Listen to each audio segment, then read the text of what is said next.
Hi friends, welcome back. Welcome to a very important lecture for UPSC Mains Examination 2026.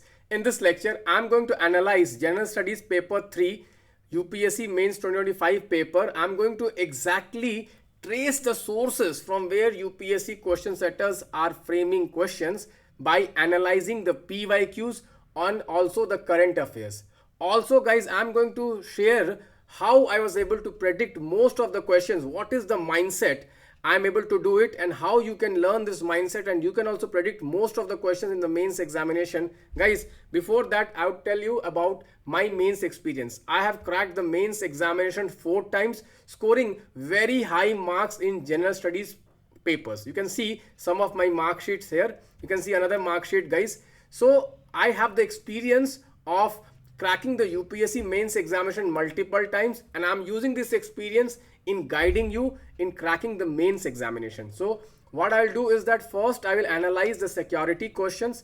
I will trace each and every question to the PYQs and the current affairs. I'll tell you the logic why question setters have framed this question, and how before the exam only I had told you this question is going to come, and exactly this question came from my DPS discussions. Okay, so very first question is about internal security and peace process of northeastern states. Okay, you can see what are the challenges to the internal security in the peace process of the northeastern states, and the second part is map various peace accords and agreements initiated by the government of India in the last 1 decade. Okay guys, so this question was directly from one PYQ theme, which is northeastern region in India is infested with insurgency for a very long time.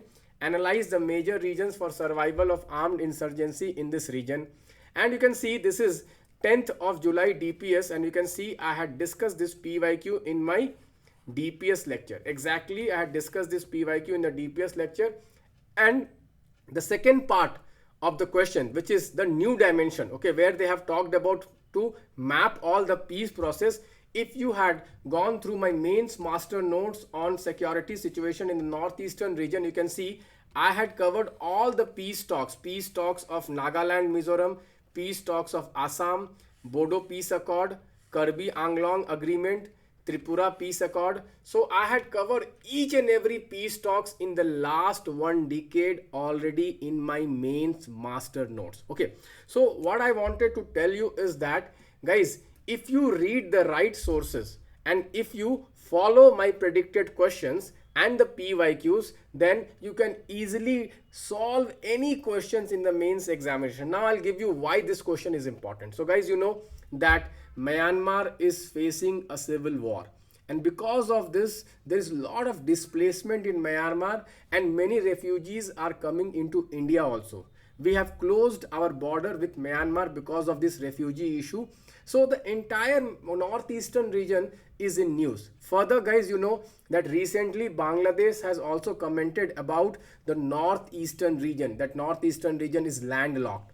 Because of which I was very confident that definitely this year UPSC question setters definitely will give you a northeast questions. And multiple times in my DPS classes I had discussed about the security situation in the northeastern region. You can see the proof here. I had also discussed the PYQ.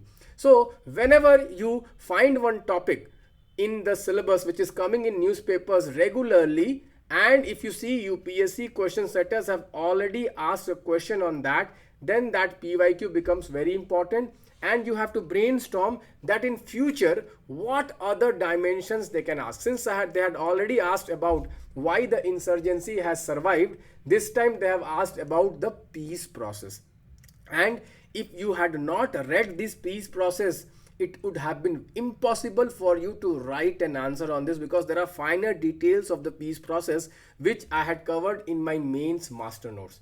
That is why I say guys, the mains master notes is the most authentic source for UPSC mains examination, because I have used my experience. As I told you, you can see again that multiple times I have cracked the mains examination, and you can see the scorecard. You can see the scorecard. This kind of scores I have scored in general studies paper, and I have a lot of expertise in predicting the GS questions. You can see I'll show you today most of the questions I had already predicted. Okay, let us go to the next question guys.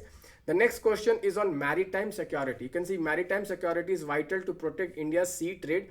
Discuss maritime and coastal security challenges. Okay, again you can see directly this is a PYQ theme. What are the maritime security challenges in India? Exactly, you can see discuss the maritime security challenges. Again you can see discuss the maritime security challenge. Exactly the PYQ question.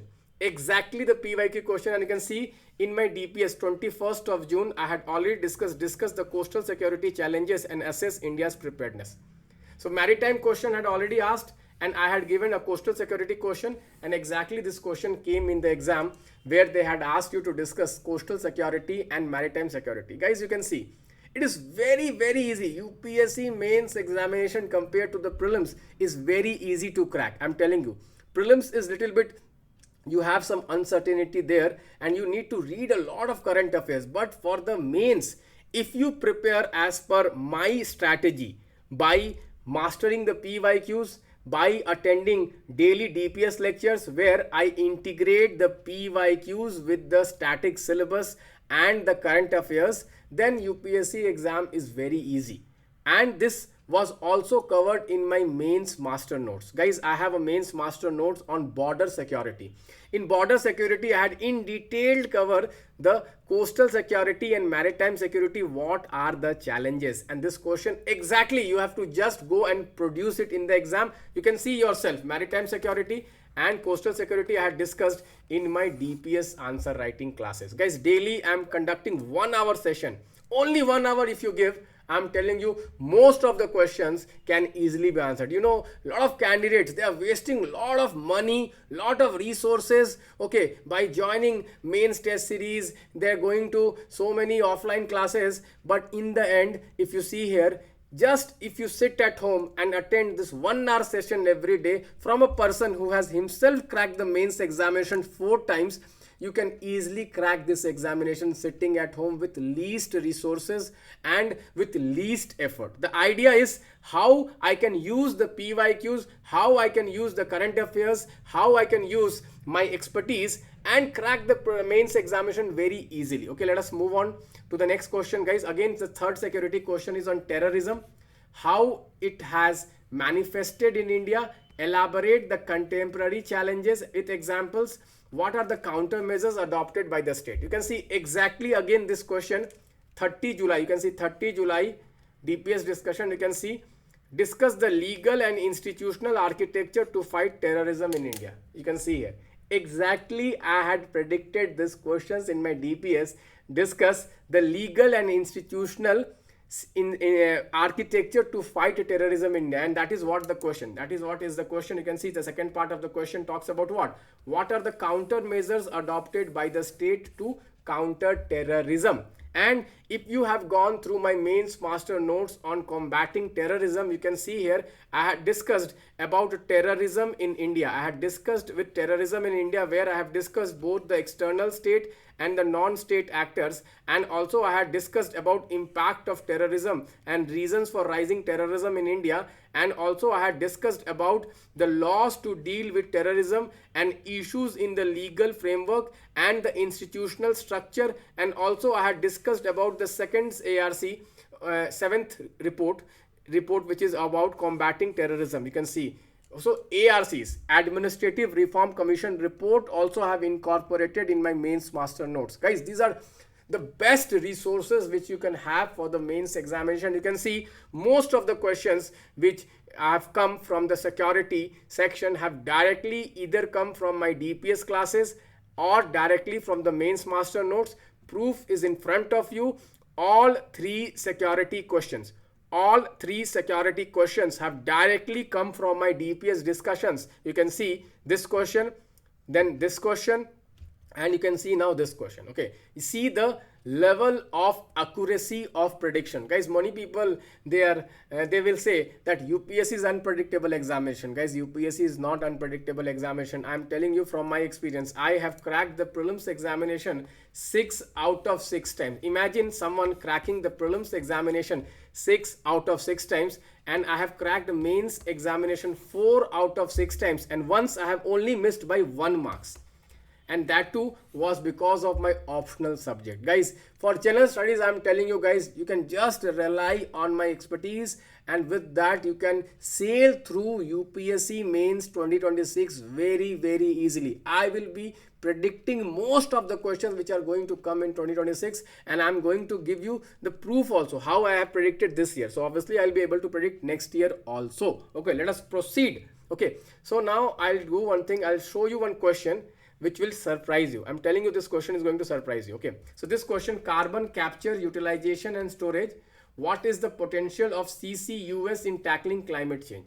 Guys, you can see this year itself, this is a prelims 2025 question. This is a prelims 2025 question, and in this they have talked about, you can see, direct air capture. So you can see how they are repeating the themes from the prelims examination in the same year mains examination. That is why, guys, mastering PYQ is the best thing what you can do for the UPSC examination. And in my DPS sessions, I am doing PYQs for free. I'm including every day 2 or 3 PYQs in my DPS discussions. Guys, let me just show you. I had already covered this CCUS in my mains master notes on climate change. You can see here, mains master notes, climate change. You can see the carbon storage and carbon capture. You can see technological solutions, carbon capture and carbon storage, bioenergy capture, and direct air capture. You can see directly both in the prelims and mains, same year question has come both in the prelims and mains from my mains master notes. Now you see what will happen to you next year when you go for the prelims examination and the mains examination if you will read my mains master notes. Guys, they are the most concise and the most authentic source to cover the mains examination, because already you are getting the insights from some person who has cracked the prelims multiple times, who has cracked the mains multiple times. So I have the experience of my own, and I'm sharing my own expertise with you. Okay, so let us move on to the next question, guys. Next question: distinguish between HDI and inequality adjusted HDI with special reference to India. Why is IHDI considered a better indicator for inclusive growth? Okay, guys, so this question I had predicted multiple times this year. Okay, not in the exact sense of IHDI, but let me just show you the questions which I had given in my DPS classes. You can see here, what are the various facets of inequality? Comment upon the state of inequality in India. What are the various, General Studies paper 3 economy, okay, DPS sessions.